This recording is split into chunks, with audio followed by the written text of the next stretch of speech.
chegaram do coronavírus. Pode preparar que Covid-19 está se espalhando de uma forma a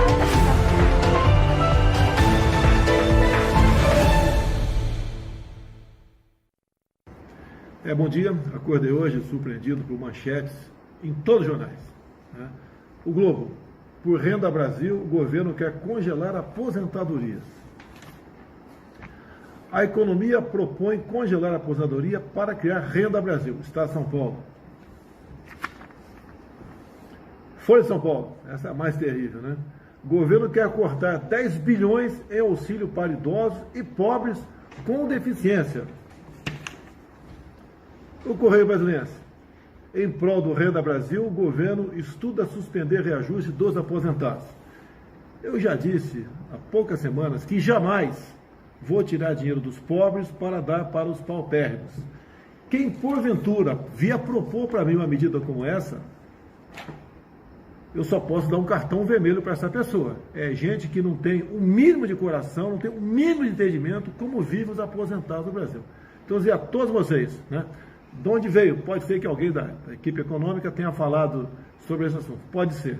Mas por parte do governo, jamais vamos congelar salário de aposentados, bem como jamais vamos fazer com que o auxílio para idosos e pobres com deficiência seja reduzido para qualquer coisa que seja. E última coisa, para encerrar. Até 2022, no meu governo, está proibido falar a palavra Renda Brasil. Vamos continuar com Bolsa Família e ponto final. Um abraço a todos e bom dia. Muito boa noite, bem-vindos ao Gabinete de Crise comigo, Cláudio Dantas. Hoje, quarta-feira, dia 16 de setembro. O que o Bolsonaro fala não se escreve. Hoje já foi, essa versão de que não pode mais falar de Renda Brasil já caiu por terra. Tá? Essa versão já foi desmentida pelo próprio Bolsonaro. Nosso repórter César Feitosa acompanhou a reunião que aconteceu hoje pela manhã, lá no Palácio do Planalto, com o senador Márcio Bittar. E na saída deste encontro, o Bittar conversou com o nosso repórter e disse o seguinte, olha, vai ter sim o Renda Brasil, só que agora ele vai ser aprovado via Congresso.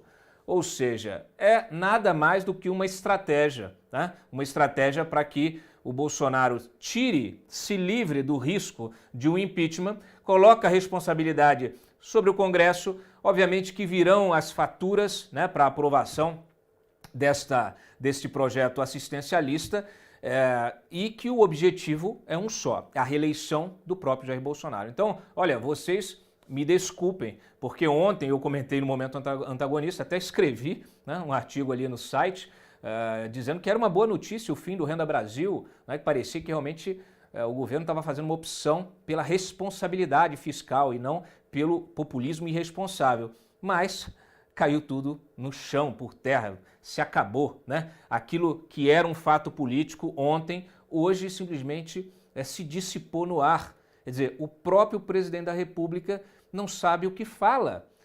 É muito preocupante, porque um presidente da República, quando ele se manifesta publicamente, aquilo é um fato político e aquilo tem impacto na sociedade como um todo, nos mercados, sabe, no resto, né, das instituições, nos outros poderes, movimenta o próprio debate político, as articulações.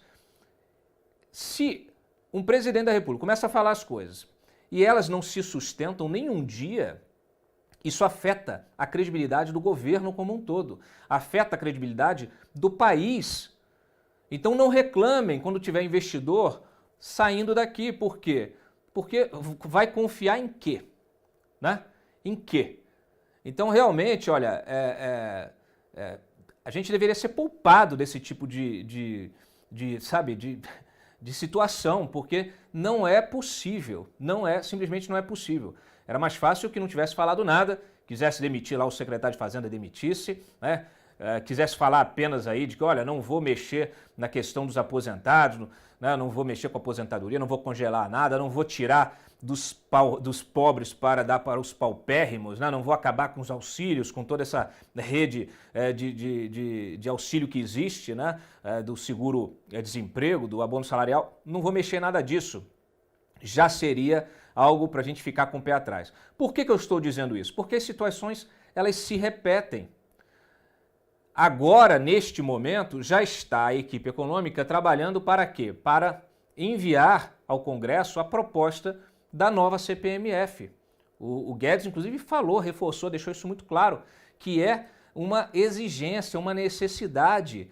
E vocês vão lembrar que o outro secretário, o da Receita Federal, caiu justamente por ter falado publicamente da CPMF e depois foi desmentido pelo Bolsonaro, foi desmentido pelo ministro da Economia. E hoje aquilo que o Sintra falava é a verdade política. Então também mentiram na ocasião.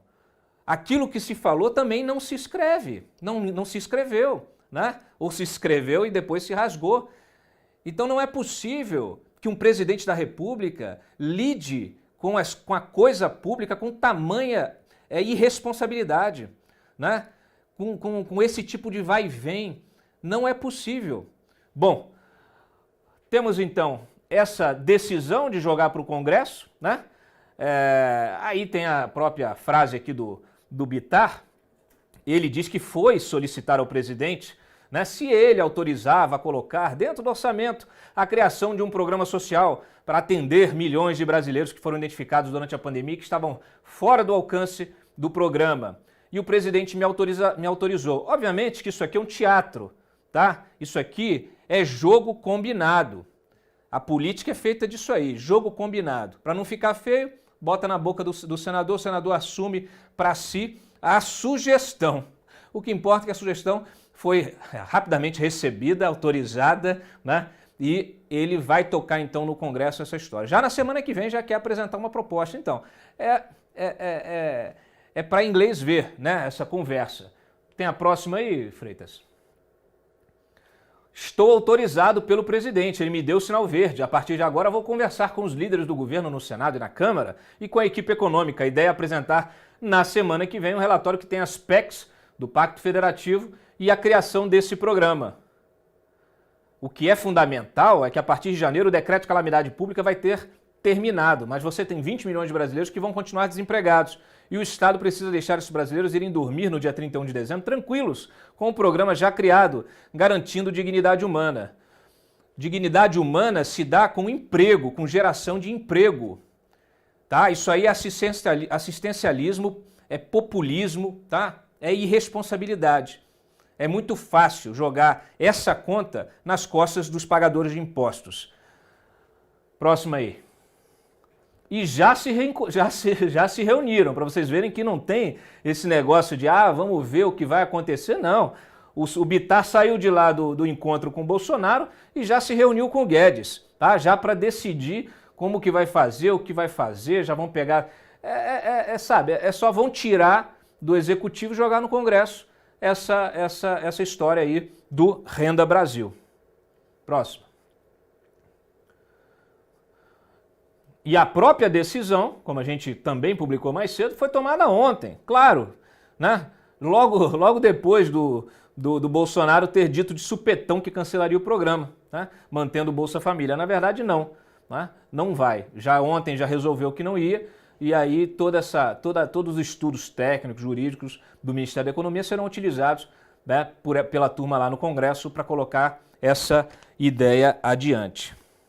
E aí olha que interessante, a esquerda, né? A esquerda está feliz.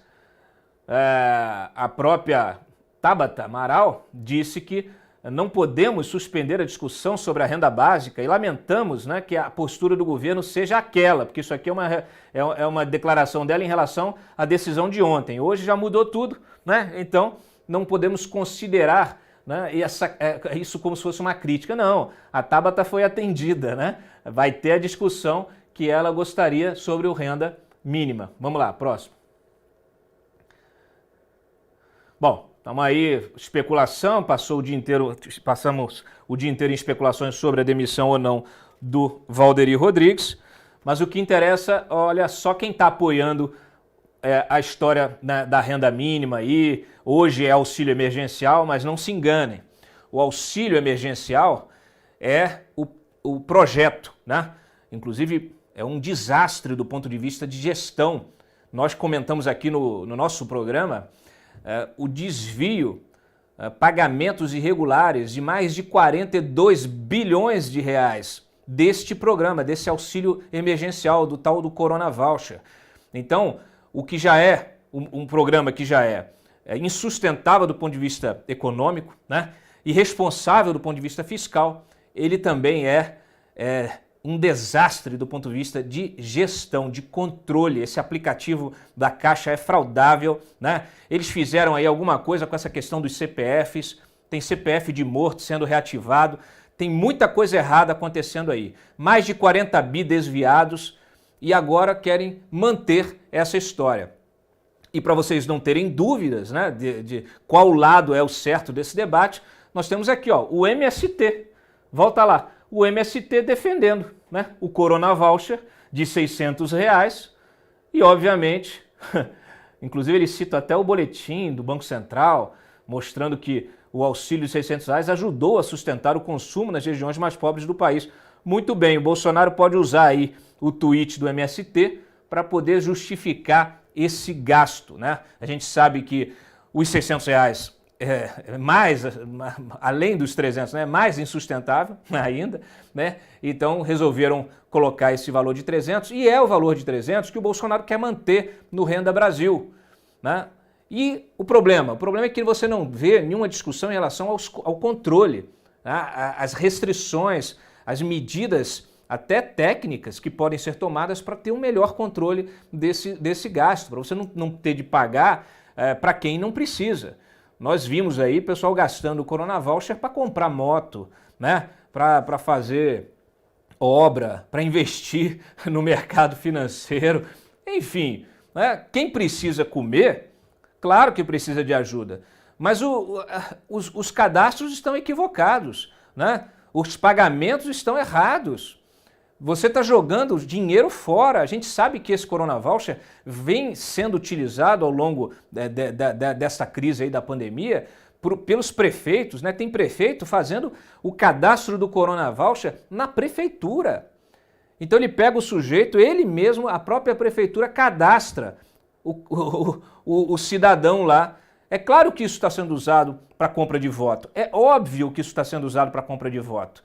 Então, assim, é um absurdo que não se tenha uma discussão séria, responsável. E aqui, ó, tá petista, pedetista, PSBista, PSLista, todo mundo junto nessa discussão, um Congresso que também não se mostra responsável para ter um debate sério em relação a essa questão dessa renda mínima aí, tá? E todos eles se abraçando, porque quando fala de dinheiro, não tem ideologia, meu amigo. Está aí junto o presidente da República com todos os líderes no Congresso. E ó, para que não tenha dúvida de que lado você está, ontem, inclusive, até comentei isso no momento antagonista, o Lula defendeu a interferência do Bolsonaro na Polícia Federal, né? Então tá aí, ó, MST, Lula, né? Todo mundo apoiando aí o governo Bolsonaro. Tá certinho. Próximo. Tem vídeo desses, cara? Tem vídeo? Solta o vídeo. Sabe, ele poderia ter tudo aquilo dele e ter demonstrado seriedade quando ele virou bolsonarista.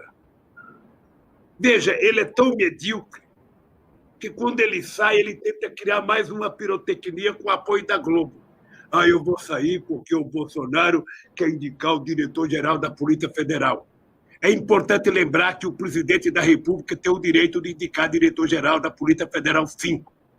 Eu indiquei 2 vezes e nunca pedi, nunca orientei, porque eles têm autonomia. Agora, por que o Moro achava que ele podia e o Bolsonaro não podia? E tenta ganhar a opinião pública tentando mentir outra vez? É isso, né? Não há o que dizer, tá? O vídeo fala por si.